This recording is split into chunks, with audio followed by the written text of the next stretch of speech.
Some fan bases show up early for a jersey release, some camp out for concert tickets. Washington Commanders fans lined up before sunrise, wrapped 3 times around the parking lot for the simple privilege of watching a practice. Not a game, a practice. Faithful, that is exactly what Back Together Weekend looked like this year.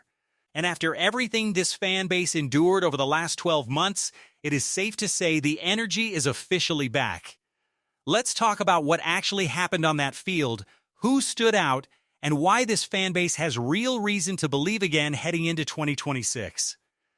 Start with the atmosphere itself, because it says everything about where this fan base's head is at right now. Fans were showing up a full hour before gates even opened, more than 2 hours before practice actually started, just to lock down a good sideline view. That kind of dedication does not happen by accident. It happens when a fan base has been starved for a real winner and is finally starting to believe the corner has been turned.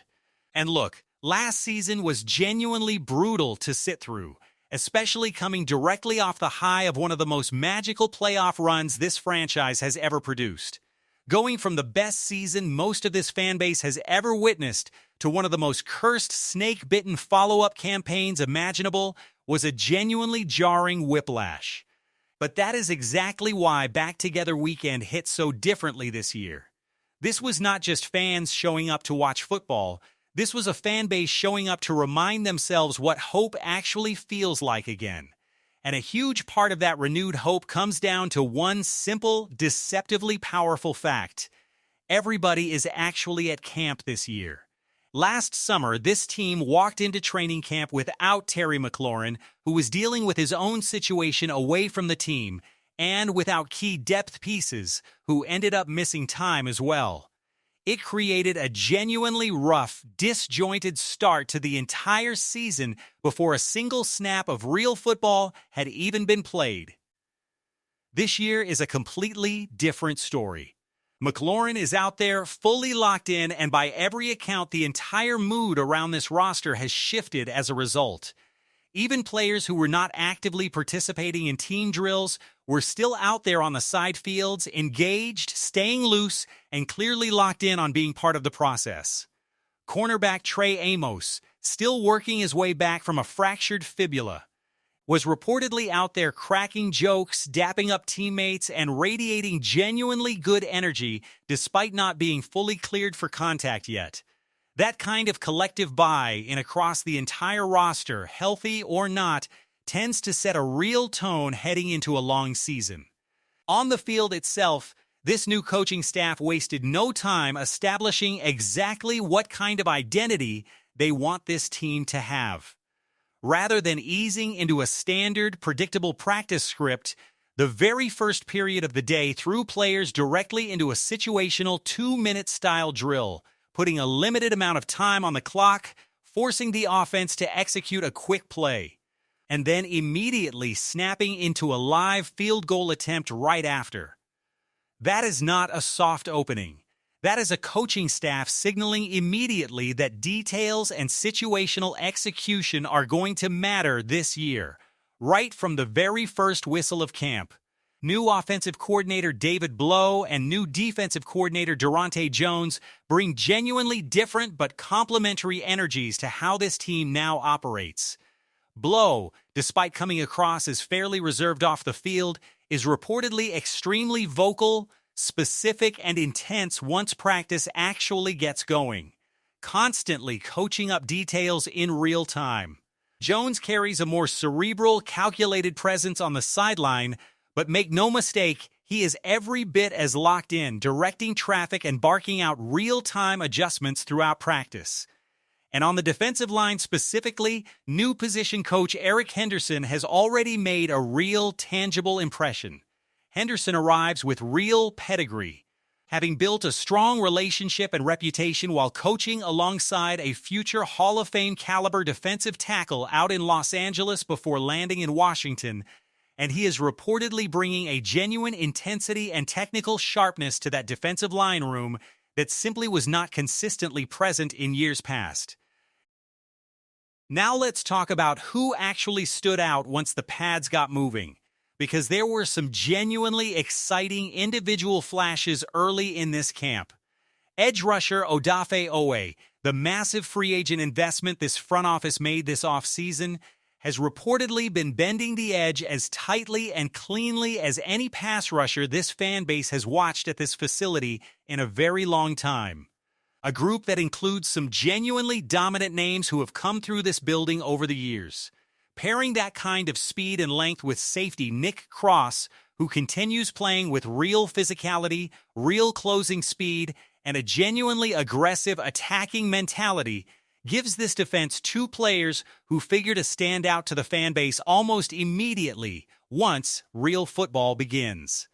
And there is real reason for optimism that this defense as a whole looks meaningfully improved from a season ago.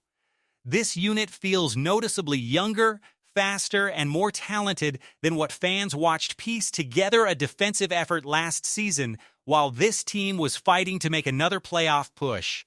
This defense does not necessarily need to be an elite, top 10 unit right out of the gate either.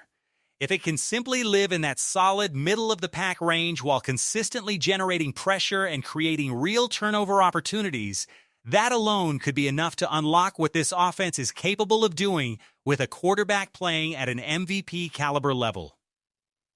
On the offensive side, quarterback Jayden Daniels remains the unquestioned center of gravity for this entire operation, and it genuinely sounds like watching him operate at full strength again has been a source of real, personal joy for this fan base after everything last season put them through. One specific wrinkle worth watching closely as this offense continues installing its full playbook.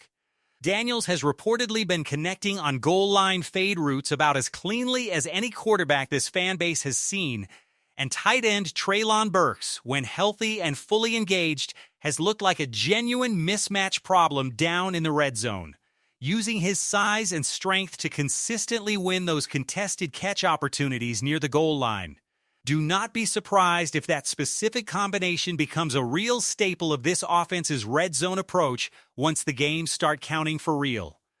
Receiver Dyami Brown also deserves real recognition here, quietly building a reputation this camp as the most reliable target on the entire roster. On third down situations, when Daniels needed a safe, trustworthy outlet, Brown was consistently the guy getting open and making the catch. He may not have piled up a ton of true chunk explosive plays through this stretch of camp, but he looked comfortable, confident, and every bit like a genuine veteran presence in that receiver room. Receiver Luke McCaffrey also continues drawing real praise for his visible growth, adding real substance to the belief that he can be a legitimate contributor in this offense's rotation once the regular season begins, alongside continued development from rookie receiver Antonio Williams. There is also real, ongoing conversation swirling around the overall shape of this receiver room heading into the season. Free agent Stephon Diggs remains unsigned as of this camp, and speculation continues about whether Washington's front office will ultimately pursue adding him to the mix. Meanwhile, Deebo Samuel has already returned to San Francisco this offseason, and Brandon Ayuk's situation elsewhere around the league remains its own ongoing storyline. Regardless of how that outside speculation ultimately resolves, there is a genuine growing belief within this fan base that the ingredients already sitting in this receiver room, built around Terry McLaurin, tight end Chig Okonkwo, and the continued development of both Antonio Williams and Luke McCaffrey, might already be enough to get this offense where it needs to go. And do not overlook the running game either. This new offensive system is built around the classic principle of marrying an effective rushing attack directly to the passing game, meaning a strong ground performance should organically create real opportunities for a wide range of skill players to see their individual production tick upward as the season develops. It is also worth addressing something important for any fan base watching these open practices closely, because it is genuinely easy to misread what you are seeing without the proper context. Training camp practices are not designed or scripted with entertaining the fan base in mind. They exist to install a system, evaluate roster fringe players, and get this team into proper football shape. Coaches script these sessions with very specific, narrow goals in mind, whether that is a short yardage package, a specific situational down and distance scenario, or simply evaluating how a particular player performs in a tight, condensed space. So if you see a stat line showing a bunch of short 10-yard and under completions during a particular session, that does not necessarily reflect some larger concern about this offense's ability to create explosive plays.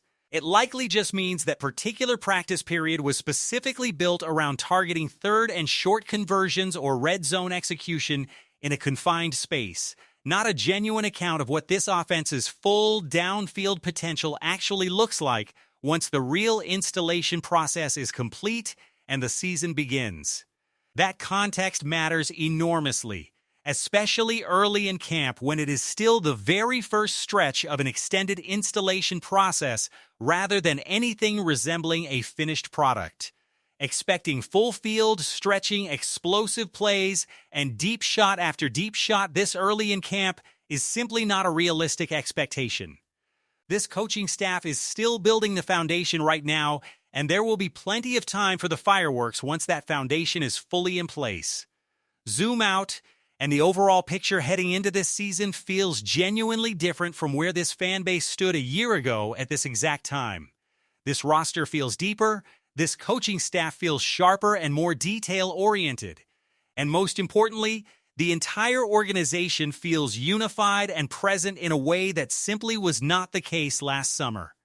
There is a real growing belief that the days of this franchise being an afterthought around the league are genuinely behind it, and that this team is now positioned to consistently be in the playoff conversation deep into most seasons, powered by having a genuine franchise-caliber talent at the quarterback position.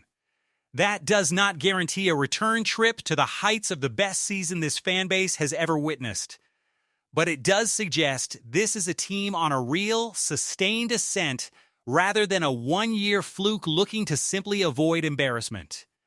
So here is what I want to know from you, faithful.